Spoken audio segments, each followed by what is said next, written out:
Ini bukan soal mengharapkan mati atau tidak walaupun masih muda, tapi ini penting.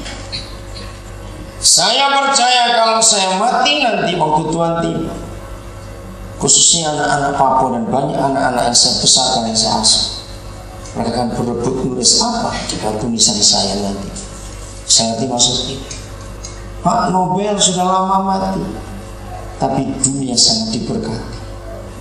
Suatu kali sudah ada seorang anak dari Medan. Saya gak ketemu dia selama 16 tahun. Dari 91 sampai 2005.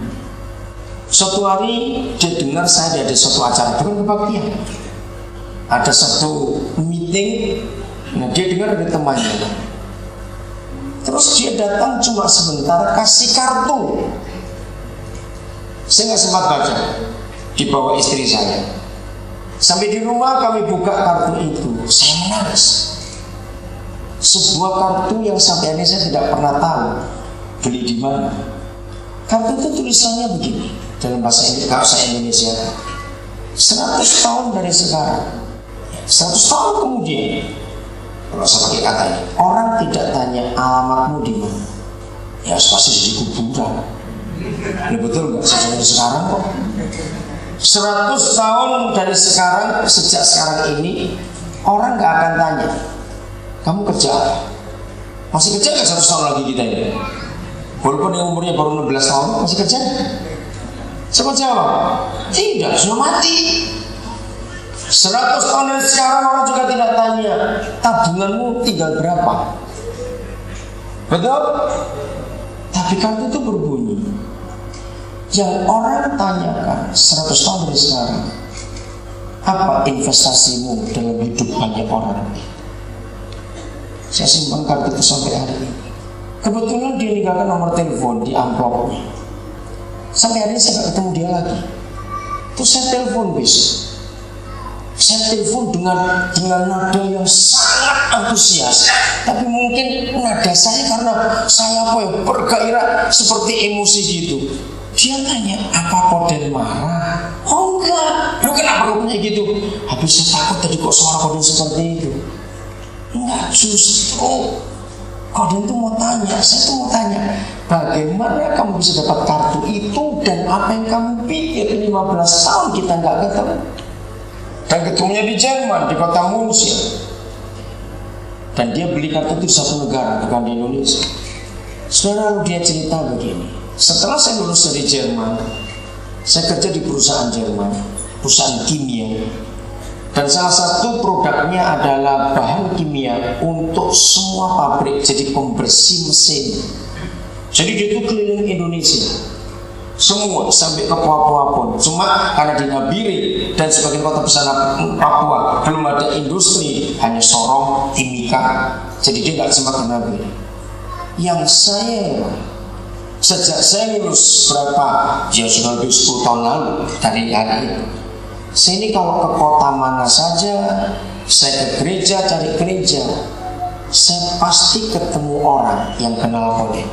Dan orang-orang yang saya kenal 1, 2, saya pertama gak mikir 2 kota, 3 kota, adalah orang-orang yang jadi anak saya. Mereka saya sekolahkan, mereka saya biayai hidupnya, mereka saya berikan modal untuk kerja.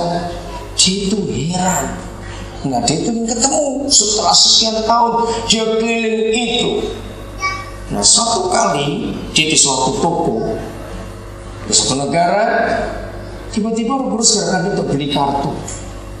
Nah terus dia ngomong, Tuhan gak ada yang ulang tahun, kartu untuk apa? Tapi berusaha gerakan dia kuat sekali. Akhirnya dia masuk ke bagian rak yang jual kartu-kartu ucapan itu, saudara. Dia milih karena dia nggak tahu untuk apa beli kartu, nggak ada yang cocok. Akhirnya dia keluar. Waktu dia mau keluar dari pintu toko itu, tiba-tiba dia ingat ada satu kartu yang agak aneh yang dia baca tadi. Ingat kembali dan dia balik.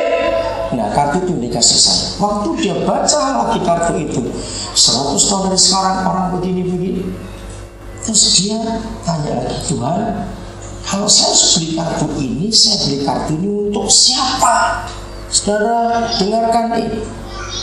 Biar Tuhan dipermuliakan. Maka itu saya ingin semua seorang mikir, kalau nanti kita mati, orang akan nulis apa di batu nisan kita? Saudara tahu nggak arti kata itu? Orang akan nulis apa tergantung bagaimana kita berbuat sesuatu untuk orang itu, ya atau tidak. Kalau kita nggak pernah buat apa-apa, jangan tanya nulis, jawabannya kenal orang kok. Begitu dia pegang kartu itu, Roh Kudus bicara dalam hatinya, kasih ke kode, kasih ke saya maksudnya. Dia ngomong lagi, saya ketemu dia di mana tuh? Saya nggak pernah tahu dia di mana. Tapi dia beli. Saya mau katakan ini kepada saudara. Selama kita hidup, kebajikan kita untuk berapa orang, itu yang menentukan bagaimana Yesus dikenal orang lewat kehidupan kita. Saya ulangi lagi. Selama kita hidup, berapa banyak kita berbuat bajik pada orang lain? Terlalu banyak orang Kristen berbuat bajik untuk istrinya dan anak-anaknya saja. Terlalu banyak. Ini waktunya. Tambahkan pengetahuan. Lanjut. Setelah kita menambahkan iman dengan kebajikan, harus dengan sungguh-sungguh kamu berusaha. Dari pengetahuan, maka kita harus dengan sungguh-sungguh berusaha menambahkan apa? Ayo, menambahkan apa cepat? Penguasaan diri. Saya tanya ini, penguasaan diri dalam hal apa, Bapak? Dengarkan jawabannya ya, bacakan. Surga itu prinsipnya. Amsal menuliskan, Tuhan suka berutang atau tidak mau berutang? Tidak mau. Kapan Tuhan kita utang? Coba pernah jawab. Coba bisa jawab. Coba jawab. Kapan kita ngutangi Tuhan? Kenapa dia berkata aku nggak mau berutang? Kapan? Cepat. Waktu kita berbuat kebajikan, kita memberi orang miskin, orang lain, kita ngutangi Tuhan. Jadi makin kita memberi kepada orang-orang itu, kita makin bagaimana? Menuai banyak. Nah, ini yang keempat dari iman, kebajikan, pengetahuan, penguasaan diri. Artinya begini, nek wis sugih aja medhit. Itu arti ayat ini. Kalau sudah kaya karena kita suka ngutangi Tuhan, jangan pelit. Adakan penguasaan diri. Bahwa semua keberhasilan itu tidak boleh mandek hanya untuk dirimu dan keluargamu saja. Katakan amin. Harus terus berjalan. Hari Sabtu kemarin, saya memberi modal kerja pada seorang anak namanya Muhammad Khalid. Pasti Islam, bukan Kristen. Muhammad Khalid, Madura asli. Saya ketemu dia di sebuah toilet umum di sebuah mall di Surabaya tanggal 16 Desember yang lalu. Nggak sengaja, kepingin kencing ya ke toilet no? Di lantai 5 mall itu saya ingat. Di dalam toilet itu ada 2 cleaner, tukang pembersih. Tiba-tiba Roh Kudus bicara saya pada yang satu.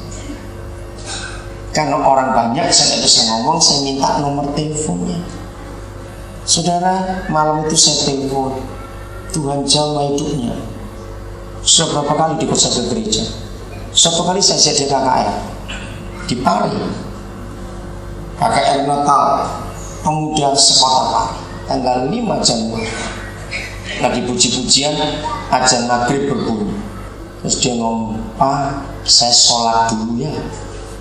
Ini hamba Tuhan sebelah saya kaget, sholat tuh, kan bingung, dikejutkan saya. Ya sudah, kamu keluar.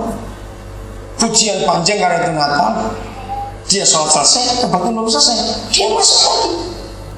Saudara, saya kursuskan dia itu lagi kursus komputer. Dia itu anak janda, ibunya kerjaannya cuma cuci pakaian di tetangga-tetangga. Miss, waktu saya kursuskan dia bulan Desember sebelum Natal itu, Natal 25 Desember, ibunya telepon saya. Itu pertama kali saya dapat selamat Natal dari orang Madura. Medoknya, logatnya itu. Ibu itu bilang, terima kasih Bapak Pendeta, saya nyekolahkan anak saya. Nah, terus saya tanya dia untuk kerjamu. Jadi kerjamu itu gaji berapa? 30.000. Bayangkan, mau hidup bagaimana, tapi nggak tiap hari dia kerja. Ini bukan soal mengharapkan mati atau tidak walaupun masih muda, tapi ini penting.